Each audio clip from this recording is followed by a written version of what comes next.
میں نے رسول اللہ صلی اللہ علیہ وآلہ وسلم سے علم کے 2 برتن یاد کر لیے ہیں، ایک کو میں نے پلا دیا ہے اور دوسرا برتن اگر میں پلاؤں تو میرا یہ نرخرا کاٹ دیا جائے گا۔ امام بخاری رحمۃ اللہ نے فرمایا کہ بلعوم سے مراد وہ نرخرا ہے جس سے کھانا اترتا ہے۔ نبی صلی اللہ علیہ وآلہ وسلم نے ان سے حجۃ الوداع میں فرمایا کہ لوگوں کو بالکل خاموش کر دو تاکہ وہ خوب سن لیں۔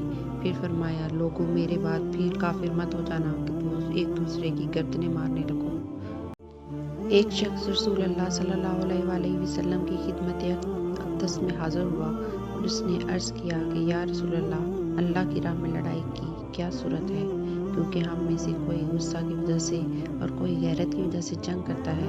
تو آپ صلی اللہ علیہ وآلہ وسلم نے اس کی طرف سر اٹھایا اور سر اسی لیے اٹھایا کہ پوچھنے والا کھڑا ہوا تھا۔ پھر آپ صلی اللہ علیہ وسلم نے فرمایا، جو اللہ کے کلمے کو سر بلند کرنے کے لیے لڑے وہ اللہ کی راہ میں لڑتا ہے۔ میں نے رسول اللہ صلی اللہ علیہ وآلہ وسلم کو رمی جمار کے وقت دیکھا۔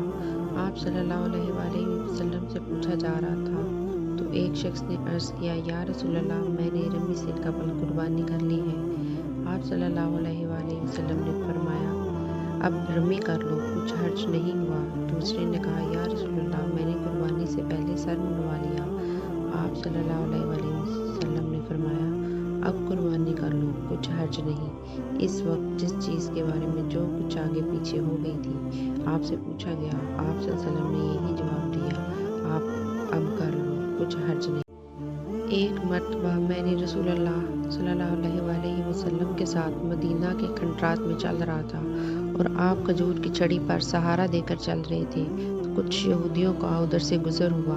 ان میں سے ایک نے دوسرے سے کہا کہ آپ سے روح کے بارے میں کچھ پوچھو۔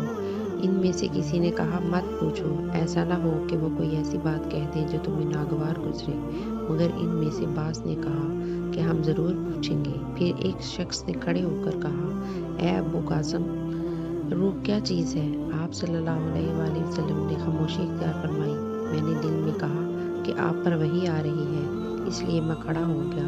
جب آپ صلی اللہ علیہ وآلہ وسلم سے وہ کیفیت دور ہو گئی تو آپ صلی اللہ علیہ وآلہ وسلم نے قرآن کی یہ آیت جو اس وقت نازل ہوئی تھی تلاوت فرمائی، اے نبی، تم سے یہ لوگ روح کے بارے میں پوچھ رہے ہیں، کہہ دو کہ روح میرے رب کے حکم سے ہے اور تمہیں علم کا بہت تھوڑا حصہ دیا گیا ہے، اس لیے تم روح کی حقیقت نہیں سمجھ۔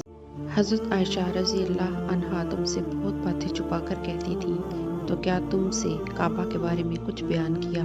میں نے کہا، ہاں، مجھ سے انہوں نے کہا کہ رسول اللہ صلی اللہ علیہ وآلہ وسلم نے ایک مرتبہ ارشاد فرمایا تھا کہ اے عائشہ، اگر تیری قوم دور جاہلیت کے ساتھ قریب نہ ہوتی بلکہ پرانی ہو گئی ہوتی۔ ابن زبیر رضی اللہ عنہ نے کہا، یعنی زمانہ کفر کے ساتھ قریب نہ ہوتی تو میں کعبہ کو توڑ دیتا اور اس کے لیے 2 دروازے بنا دیتا، ایک دروازے سے لوگ داخل ہوتے اور دوسرے دروازے سے باہر نکلتے۔